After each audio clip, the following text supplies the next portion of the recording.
Hello everyone, I welcome you all in today's biology session.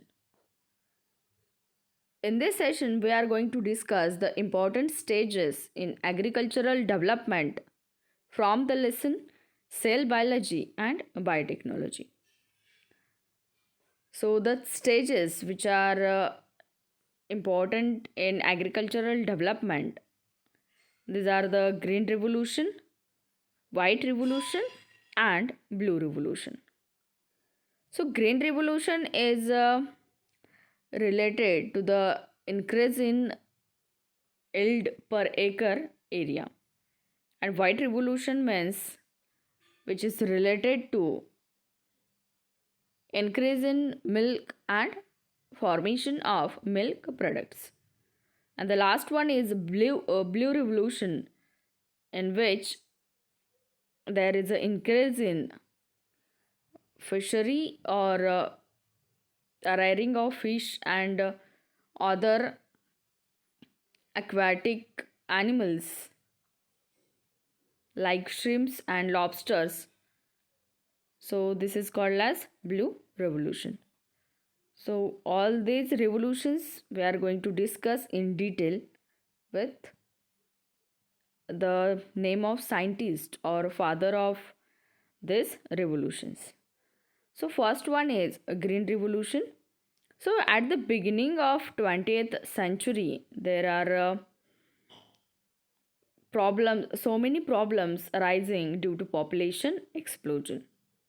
So many countries are there, especially which are under development or developing countries had been badly affected because of effects of poor quality and quantity of food.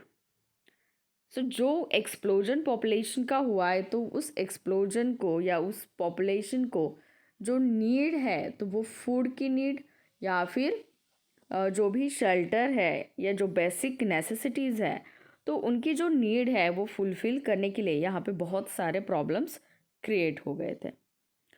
तो इसमें जो methods है तो various methods को use किया गया to harvest the maximum yield from minimum land. So ये जो मेथड्स है जो अप्लाई किए गए हैं for harvesting maximum yield from minimum land are collectively called as green revolution. So green revolution क्या कंसेप्ट है? तो ग्रीन रिवोल्यूशन ये एक जो मेथड्स यूज़ किए गए हैं for harvesting maximum yield means higher yield हमें लेना है from minimum land are collectively called as green revolution.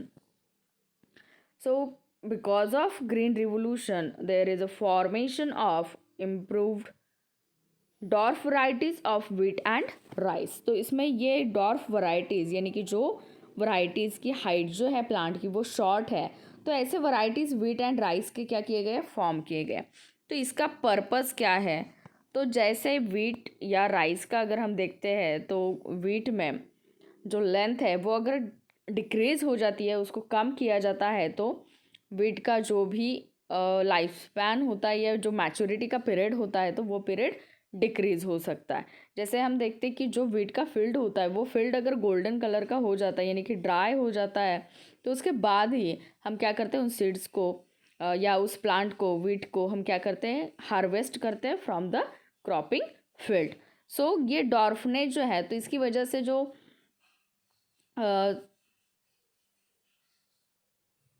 तो सनलाइट को एब्सॉर्ब करने के लिए जो कंपटीशन होता है प्लांट्स में तो वो भी डिक्रीज़ हो जाएगा।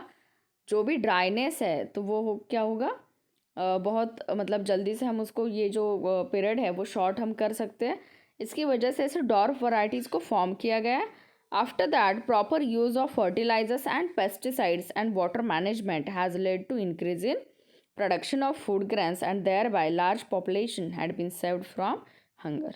तो ये जो ग्रीन रिवोल्यूशन हुआ है जिसमें बहुत सारे ऐसे वैरायटीज़ हम इम्प्रूव्ड वैरायटीज़ को फॉर्म किया गया है, देन जो प्रॉपर यूटिलाइजेशन है फर्टिलाइजर्स हो या फिर जो पेस्टिसाइड्स है उसके साथ साथ जो वाटर मैनेजमेंट है, जैसे कि अगर हम कुछ ट्रेडिशनल मेथड्स देखते हैं इरिगेशन के और जो भी मॉडर्न टेक्निक्स है तो जो मॉडर्न टेक्निक्स को यूज़ करके जो वाटर का मैनेजमेंट किया गया है, तो उसकी वजह से फूड ग्रेन्स में जो भी प्रोडक्शन है वो इंक्रीज हो गया एंड देयर बाय जो पॉपुलेशन है, लार्ज पॉपुलेशन, तो उसको हम हंगर से सर्व कर सकते हैं। तो इसके लिए doctor Norman Borlaug from USA and doctor M S Swaminathan from India have valuable contribution in green revolution. So green revolution का जो मेन पर्पज़ है वो है इंक्रीज इन प्रोडक्शन और इंक्रीजिंग yield पर हेक्टर और पर एकड़ फ्रॉम जो भी लैंड वहाँ पे यूटिलाइज किया जाएगा उसके लिए, तो वो मिनिमम लैंड होगा, और जो भी हम प्रोडक्शन लेने वाले हैं तो वो प्रोडक्शन मैक्सिमम होगा। तो इसको हम कहेंगे green revolution. The next one is white revolution which is related with the milk and milk products. तो इंडिया में ऐसे बहुत सारे पार्ट्स है या स्टेट्स है जहाँ पे वो स्टेट जो है वो rich in milk and milk products है। So those products were not sufficient to meet the needs of far flung region. So doctor Verghese Kurien जो है इन्होंने प्रूव किया है कि with the help of biotechnology वो जो डेयरी है ये जो एक एज अ बिजनेस हम उसको क्या कर सकते हैं, देख सकते हैं मेन स्ट्रीम बिजनेस डेयरी जो है वो हम कर सकते हैं। सो इसकी वजह से इन्होंने गुजरात में जो सिटी है तो उसमें ये शुरू किया है वाइट रिवोल्यूशन का जो हम कह सकते हैं उसको जो स्टार्टिंग है या जो सिटी है जहाँ पे ये जो मूवमेंट हो कोऑपरेटिव डेयरी मूवमेंट की गई थी तो वो है आनंद सिटी फ्रॉम गुजरात। सो ये जो भी सेल्फ सफिशिएंसी है जो डेयरी बिजनेस में उन्होंने अचीव की है, तो उसके लिए इन्होंने वेरियस एक्सपेरिमेंट्स परफॉर्म किए थे।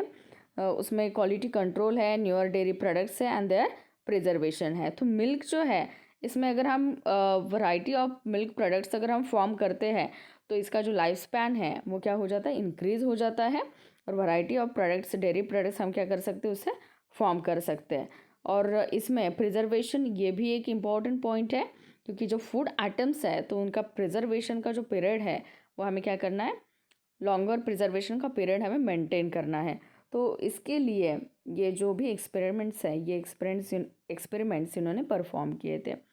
So why people from all over the world are again preferring the local wild varieties, ये क्वेश्चन यहाँ पे पूछा है कि जो बायोटेक्नोलॉजी में हमने देखा है कि जो इंसेमिनेशन की प्रोसेस होती है या फिर जो हाइब्रिड वैरायटीज़ को फॉर्म किया जाता है, तो इसमें जो अगर हम मिल्क के पर्पज़ के लिए जो कैटल्स का जो भी रेयरिंग किया जाता है तो उसमें मिल्क का प्रोडक्शन लार्ज अमाउंट में होता है, बट बहुत सारे पीपल्स ऐसे जो कि लोकल वैरायटीज जो है उनको क्या करते हैं, प्रेफर करते हैं।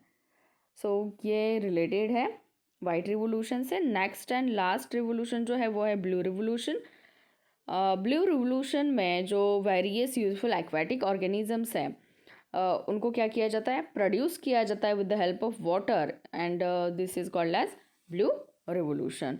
सो ब्लू रिवोल्यूशन को अगर डिफाइन करना है तो production of various useful aquatic organisms with the help of water is called as blue revolution. So इसमें क्या किया जाता है, बहुत सारे ऐसे जो फार्मर्स है तो उनके फार्म पे एक पॉन्ड्स का फॉर्मेशन किया जाता है। तो इसमें जो भी कल्टीवेशन है फिश एंड श्रिम्प्स का वो एक्वाटिक उसके साथ साथ कुछ एक्वाटिक प्लांट्स एंड एनिमल्स भी है जिनको क्या किया जाता है, यहाँ पे रेयरिंग किया जाता है।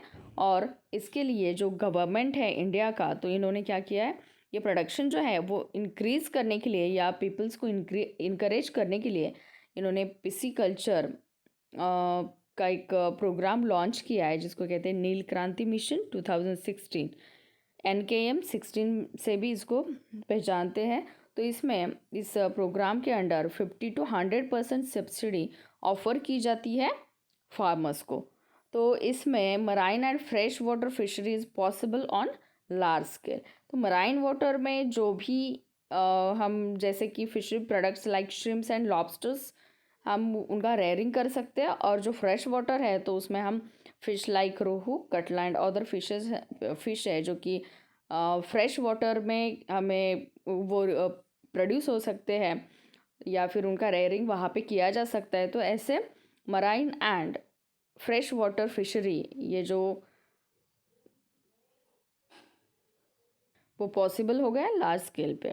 सो ये जो है ये 3 रिवोल्यूशंस है जो कि इम्पोर्टेंट स्टेजेस है एग्रीकल्चरल डेवलपमेंट में। तो जो भी फार्मर्स जो है वो मतलब जो भी क्रॉप्स का प्रोडक्शन किया जाता है लार्ज स्केल पे फील्ड पे क्रॉपिंग फील्ड पे, तो उसके साथ साथ ये जो भी बिजनेसेस है ब्लू रिवोल्यूशन के अंडर जो भी फिशरी का बिजनेस है या फिर जो डेयरी के बिजनेसेस है, तो ये हम फार्मर्स के लिए ये सोर्सेस है बिजनेस के, एज वेल एज इससे जो भी प्रॉफिट है वो भी इंक्रीज़ हो जाता है। और फार्मिंग के साथ ये कुछ एग्रो कॉम्प्लीमेंट्री ये बिजनेसेस है इनको भी अच्छी तरह से हम प्रेफर कर सकते हैं। तो ये 3 रिवोल्यूशंस हमने आज स्टडी किए हैं। सो टुडेज़ होमवर्क जो है इसमें आपको define the terms blue revolution, green revolution and white revolution. 2 sentences में आपको ये 3 रिवोल्यूशन जो है उसको क्या करना है, डिफाइन करना है।